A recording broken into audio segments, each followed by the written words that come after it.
لئن شكرتم لأزيدنكم ولئن كفرتم إن عذابي لشديد.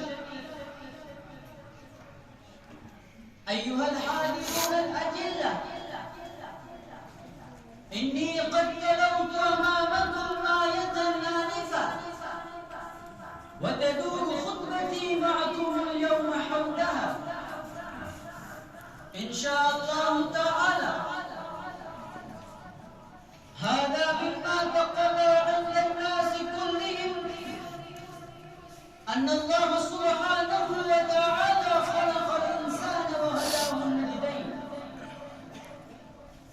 وجعل لقضاء حياته في هذه الدنيا سبيلين، أحدهما سبيل الشكر والثاني سبيل الكفر. فإن اختار سبيل الشكر كان محبوبا عند الله ومرغوبا عند الناس، وإن اتخذ سبيل الكفران فقد يهوي إلى قعر المذلة من قمة المجد العالية، ويصبح ذليلا مهينا، كما يقول عز وجل: إنا هديناه السبيل إما شاكرا وإما كفورا، إنا أعتدنا للكافرين سلاسل وأغلالا وسعيرا. إن الأبرار يشربون من كأس كان مزاجها كافورا.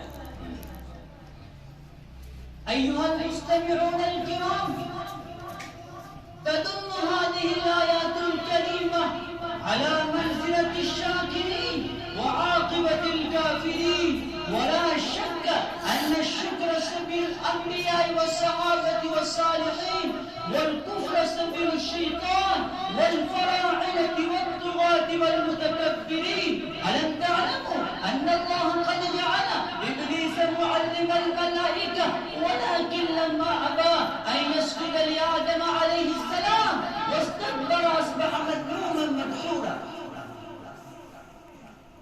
وكذلك فرعون آتاه الله الملك فادعى الربوبية وقال: أنا ربكم الأعلى، فأغرقه الله في البحر حتى مات عدو الله بعيدا عن عرشه، بعيدا عن قصره، بعيدا عن سلطانه، لا تميم يداوي ولا صديق يواسي ولا عين تبكي، ولم يكن ذلك إلا عاقبة الكفر بنعمة الله. هكذا أهلك الله نمرود وقارون وهامان وقوم سبأ وقوم عاد وثمود، وطمس على آثارهم من وجه الأرض ليكونوا لهم عزة وليكونوا عبرة للألباب، ولكن كثيرا من الناس عن آياته لغافلون. أيها الإخوان، لماذا دمر الله ديار هؤلاء تدميرا؟ ولماذا مزق جمعهم تمزيقا؟ ولماذا شتت شملهم تشتيتا؟ ولماذا أخذهم أخذ عزيز مقتدر؟ أكان هذا ظلم من الله؟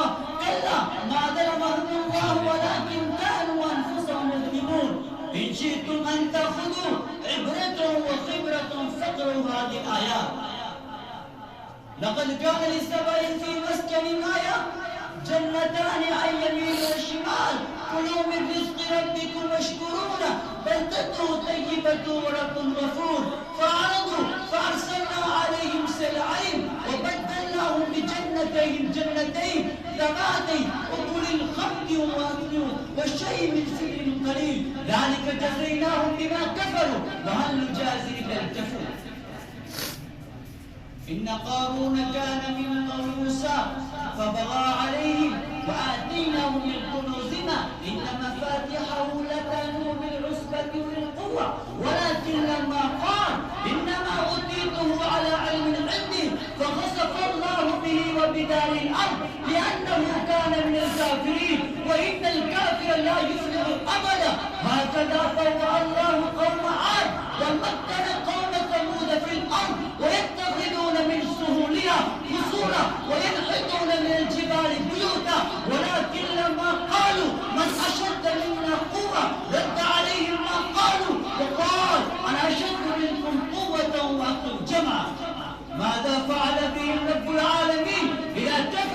بنعمة الله التي أنعمها عليهم. اسمعوا القرآن كيف يحكي هذه القصص بفصلها ونسلها.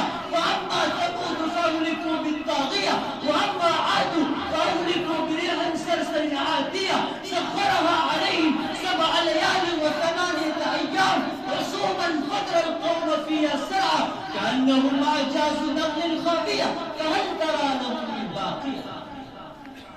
وبالعكس لما شرف الله داوود وسليمان عليهما السلام بالعلم والحكمة والنبوة قابلا هذه النعمة بالشكر والثناء الجميل. قال تعالى: ولقد آتينا داوود وسليمان علما. وقال: الحمد لله الذي فضلنا على كثير من عباده المؤمنين. وكان رسولنا الكريم صلى الله عليه وسلم يذكر الله في كل ساعة وحين شكرا له على نعمه وفضله حتى لا تذهب أية لحظة من لحظات حياته سدى بدون ذكر الله. ولما سئل لماذا تفعل هذا يا رسول الله وقد غفر لك الله ما تقدم من ذنبك وما تأخر، قال: أفلا أكون عبدا شكورا. اسمعوا بل استمعوا، قد هدانا الله سبيلين فمن شاء فليؤمن ومن شاء فليكفر. ولكن اعلموا إن تكفروا أنتم ومن في الأرض جميعا فإن الله لغني حميد. جاء في الحديث القدسي يقول تبارك وتعالى: يا عبادي لو أن أولكم وآخركم وإنسكم وجنكم كانوا على أتقى قلب رجل واحد منكم ما زاد ذلك من ملك شيئا. يا عبادي لو أن أولكم وآخركم وإنسكم وجنكم كانوا على أفجر قلب رجل واحد منكم ما نقص ذلك من ملك شيئا. اسمعوا بل استمعوا. أيها الإخوان، أقول لكم بصراحة ووضاحة وبغير تراكم، نحن معشر طلبة العلم النبوي هل وجد فينا الشكر أم لا؟ إن الاجتهاد في الميلاد شكر وعكسه كفر، ولكن من يجتهد حق الاجتهاد إن المصاحبة الأخيار، ولكن من يصاحب الأشرار إن المحافظة على الصلاة والصوم وأوقات المدرسة الشكر وتركها كفر.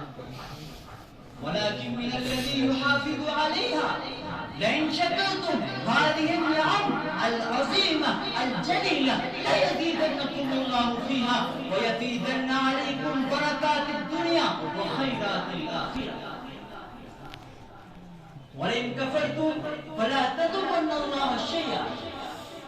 ولقد صدق الله العلي العظيم: إن الإنسان لربه لكنود وإن الإنسان لربه لكنود وإنه لحب الخير شديد. أكتفي بهذه الكلمات. وفقني الله وإياكم الشكر بنعمه التي لا تعد ولا تحصى، وقليل من عباد الشكور وما